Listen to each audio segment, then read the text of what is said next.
Bonjour à tous et bienvenue pour ce 3e numéro du Mag AJP, un magazine entièrement consacré à la préparation de votre retraite, quel que soit votre âge et votre profil, car vous allez le comprendre, il n'est jamais trop tôt pour s'en préoccuper.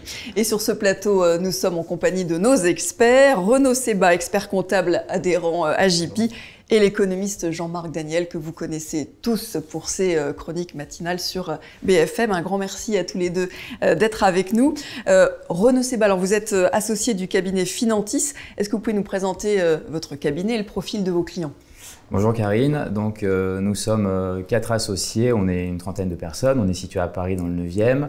Nous avons plusieurs pôles de compétences au cabinet, donc un pôle expertise comptable avec des sociétés de petite taille, TPE, jusqu'aux grosses PME. Nous avons un pôle commissariat aux comptes, audit légal et contractuel, un pôle d'évaluation d'actifs immatériels, que ce soit l'évaluation de marques, de logos, de licences, brevets, dans le cadre d'une évaluation pour une cession ou pour un achat de marque par exemple. Et puis un pôle outsourcing, donc nous avons des clients d'une certaine taille qui font appel à nous pour placer à long terme des profils de type directeur financier, contrôleur de gestion, voilà, dans le domaine notamment de l'automobile. Donc une palette très large des clients et vous nous expliquerez justement comment tous ces clients s'intéressent à leur retraite et les conseils que vous pouvez leur apporter. Jean-Marc Daniel, alors vous êtes professeur émérite à l'ESCP Business School, directeur de rédaction de la revue Sociétale. Vous avez écrit de nombreux ouvrages, peut-être les 2 derniers que je vais citer, Il était une fois l'argent magique et l'histoire de l'économie mondiale, c'est bien les 2 derniers ? Absolument. Très bien. Alors nous entendons parler de la réforme de la retraite, on va encore en entendre parler je pense dans les mois qui viennent. Selon, alors avec votre regard d'économiste, est-ce qu'il faut une réforme de la retraite et surtout pourquoi il faudrait travailler plus longtemps ? Alors, je pense qu'il faut une réforme de la retraite et tout le monde en a conscience et depuis très longtemps. Je rappelle quand même que le premier grand rapport sur le sujet avait été fait au début des années 90 par Michel Rocard, enfin à l'époque du gouvernement Michel Rocard, et son diagnostic avait été clair, il faut réformer, mais dès qu'on réforme, le gouvernement saute. Et donc, à partir de ce moment-là, on avance par à-coups. Alors, vous avez le plan Juppé, le gouvernement n'a pas sauté, mais enfin, ça s'est pas très bien terminé. Vous avez eu le rapport Charpin à l'époque de Jospin, donc tout le diagnostic a été posé, puis il s'est rien passé. Donc, vous avez un certain nombre d'éléments où on constate que le régime doit être modifié, mais on avance par petits pas et pas de façon toujours très cohérente. Petite fébrilité des politiques sur voilà. le sujet. Alors, il y a quand même 3 éléments qui jouent. Le premier élément, c'est la démographie. Et donc, on est une société de plus en plus vieille. On n'est pas les seuls, d'ailleurs, autour de nous, tout le monde est en train de vieillir. Mais on a un exemple qui est le Japon. Ils sont arrivés à un stade où ça se rééquilibre automatiquement. C'est-à-dire qu'après avoir beaucoup vieilli, hélas, les personnes âgées finissent par mourir. Et donc, finalement, le nombre de retraités diminue. En France, le baby-boom commence en 1945. Vous prenez 83 ans d'espérance de vie, vous arrivez à 2028. Et un certain nombre de gens vous disent qu'il suffit d'attendre 2028, 2030, et puis le problème va être réglé. Le problème va être réglé, les retraités vont nous quitter, hélas. Bon. Le deuxième enjeu, c'est un enjeu qui est un peu de qui paie pour qui. Alors, on a un système dans lequel ce sont les entreprises qui paient, mais les entreprises nationales, parce que le système est par répartition. Un système par capitalisation, ça consiste à être propriétaire des entreprises, et à ce moment-là, les entreprises peuvent être à l'étranger. Et donc, les entreprises qui paient à ce moment-là sont beaucoup plus larges. Donc, est-ce qu'il faut faire de la capitalisation ou pas ? Donc, la question se pose d'autant plus que c'est un sujet sur lequel tout le monde a une opinion, mais elle n'est jamais très bien renseignée. Mais tout le monde a une opinion. Et puis, le dernier sujet, c'est le problème de la justice. Il y a des gens qui partent à la retraite beaucoup plus tôt que d'autres, sur des critères qui sont plus historiques que pénibles. Alors, je mets souvent en avant un exemple qui est celui des danseurs de l'opéra. Ils ont un régime de retraite qui a été créé par Louis XIV, et donc pendant très longtemps on n'y a pas touché. Donc ils partaient à la retraite à 40 ans.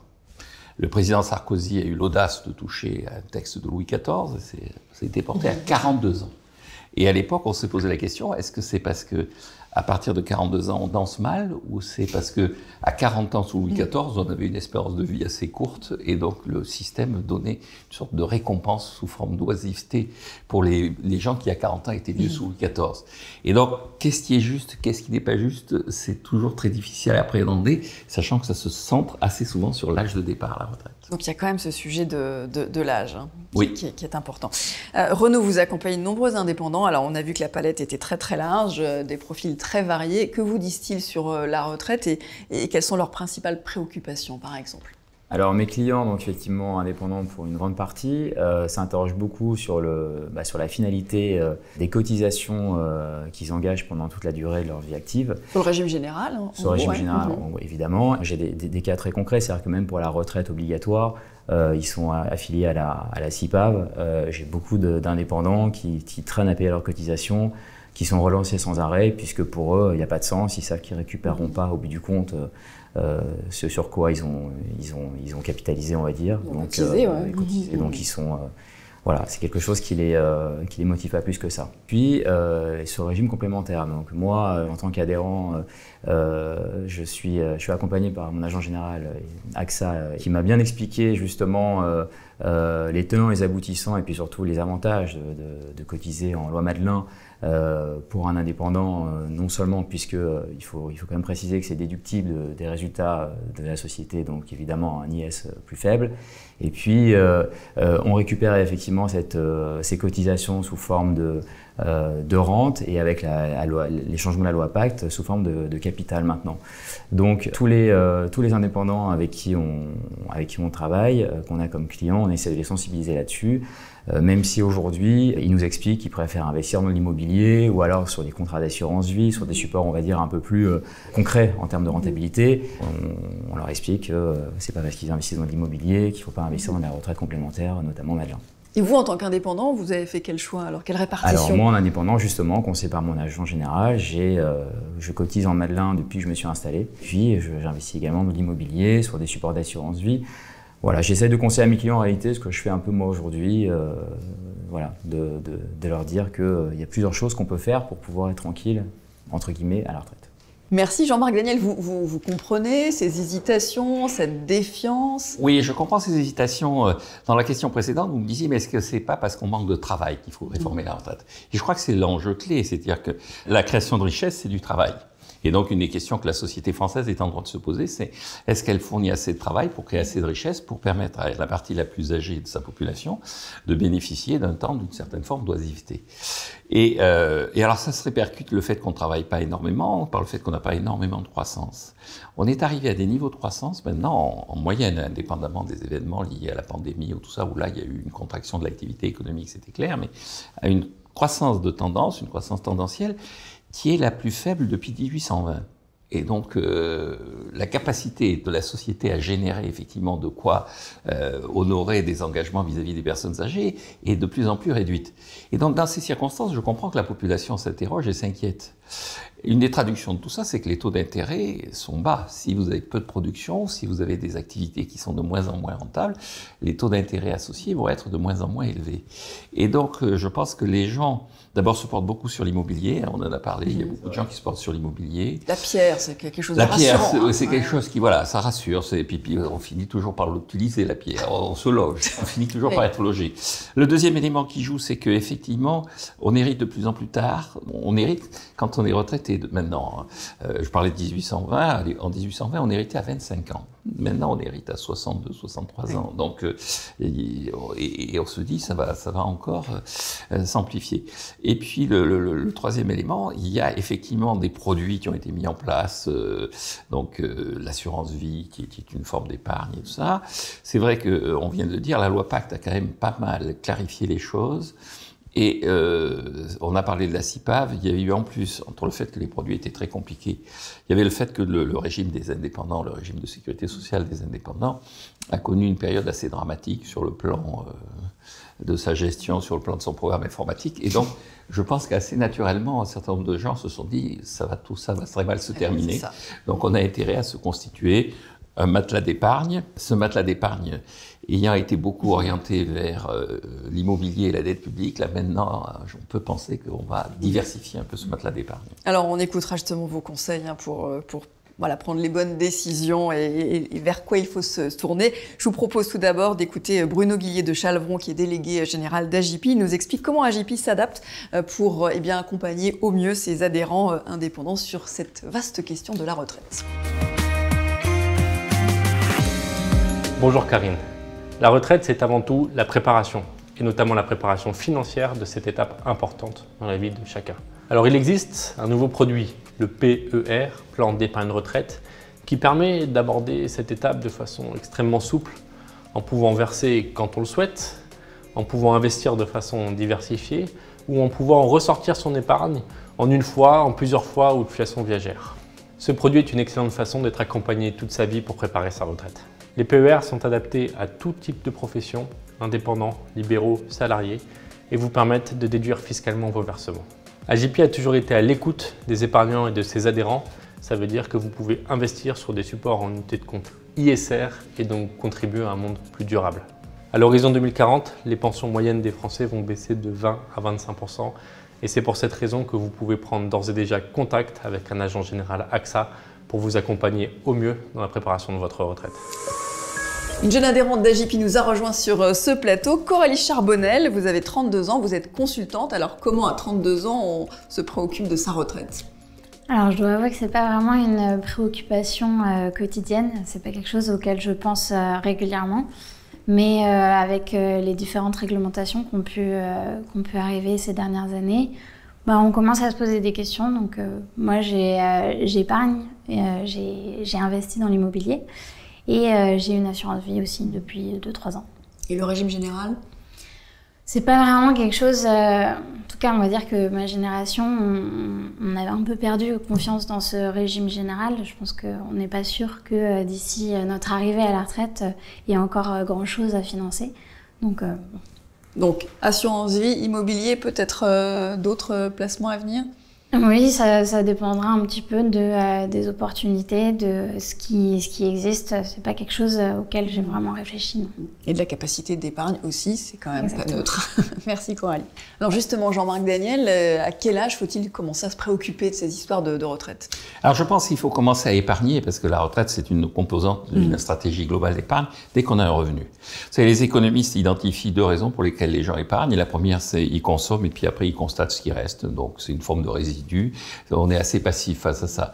Oui, et puis il y a ceux qui pensent qu'au contraire l'épargne c'est une capacité des hommes à se projeter dans l'avenir. Alors je pense que c'est plutôt cette interprétation que l'on doit avoir. L'épargne doit être donc l'objet d'une réflexion, d'une stratégie à moyen et long terme. Or il se trouve qu'il y a 2 éléments qui jouent en ce moment. Le premier élément, c'est le fait que l'inflation est en train de disparaître. Alors, ça peut paraître paradoxal de dire ça, puisque tout le monde autour de nous dit « ça y est, les prix augmentent, ça explose, regardez le prix de l'essence et tout ça ». Oui, c'est le retour de l'inflation. Méfiance. Il y a une sorte de consensus, alors ce n'est pas forcément une gage de vérité, une garantie de sérieux, mais les économistes sont à peu près d'accord pour dire que ce sera très éphémère, très temporaire. Donc, à partir du moment où il n'y a plus d'inflation, on a une capacité véritablement à avoir une stratégie d'épargne longue, durable et assez raisonnée. Et puis le deuxième élément, on vient de le dire, les régimes de retraite obligatoires, le régime général, ils sont de moins en moins performants. Je rappelle qu'à l'origine, la retraite était indexée sur le salaire, donc les retraités étaient associés à l'activité économique. À partir du milieu des années 90, elle était indexée sur l'inflation, et maintenant, on est en train d'expliquer aux retraités que ce qu'ils reçoivent chaque mois sera fixe, durablement fixe. Et donc, s'ils veulent véritablement se garantir des revenus, avoir l'assurance d'avoir un certain niveau de vie, surtout que la phase terminale de la vie paraît de plus en plus compliquée, la dépendance et tout ça est en jeu. Donc je pense qu'il faut commencer très tôt à épargner avec cette idée qu'on risque d'avoir des besoins en fin de vie qui ne seront pas forcément assurés par la collectivité. Renaud Sebas, est-ce que vous partagez cette analyse de votre côté ? Je suis complètement d'accord, c'est-à-dire qu'il faut commencer à épargner le plus tôt possible. Et de façon très régulière, alors que ce soit sur des supports variés du type immobilier, assurance vie, et puis je reviens sur ce que je disais, sur des retraites complémentaires Madelin, pour tous les avantages qu'on a cités tout à l'heure. Et oui, je pense qu'effectivement c'est quelque chose qu'il faut avoir en tête et qu'il faut poursuivre jusqu'à la fin de sa vie active. Merci beaucoup. Alors je vous propose maintenant de partager le point de vue, alors ça va vous faire plaisir Jean-Marc Daniel, d'un retraité qui ne partira pas à la retraite, en tout cas pas tout de suite. Il s'agit de Jacques Baranès, adhérent AJP, chirurgien dentiste.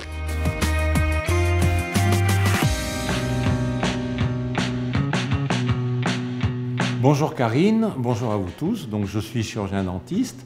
J'exerce en libéral dans ce cabinet. Il y a eu 2 périodes dans ma vie. En début de carrière, j'ai surtout misé sur la pierre au travers de l'immobilier, que ce soit personnel ou professionnel. Et j'ai eu la chance de pouvoir acheter les murs de mon cabinet Et il y a la deuxième période, c'est qu'il y a quelques années, j'ai rencontré Ilan Sarcher, qui est un agent d'assurance générale, qui m'a fait investir sur de l'assurance vie et de la retraite Madelin.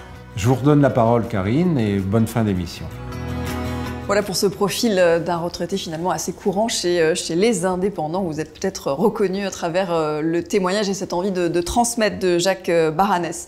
Alors pour terminer ce magazine AJP, eh bien quelques conseils dans un contexte économique assez mouvant. Jean-Marc Daniel, sur quel support finalement faut-il placer son épargne? Écoutez, si j'avais un conseil à donner, et puisque vous me le demandez, j'ai un conseil à donner, le conseil que je donnerais, c'est d'être prudent, parce que l'épargne c'est du long terme, et de ne pas confondre spéculation et placement. De ne pas se laisser enthousiasmer par un certain nombre de produits qui vous paraissent particulièrement favorables. Et le plus sûr moyen d'y arriver, c'est de s'appuyer sur le conseil d'un professionnel, et donc d'une instance, d'une association, d'une compagnie qui a fait ses preuves. Donc le plus sûr, c'est confiance en son conseiller.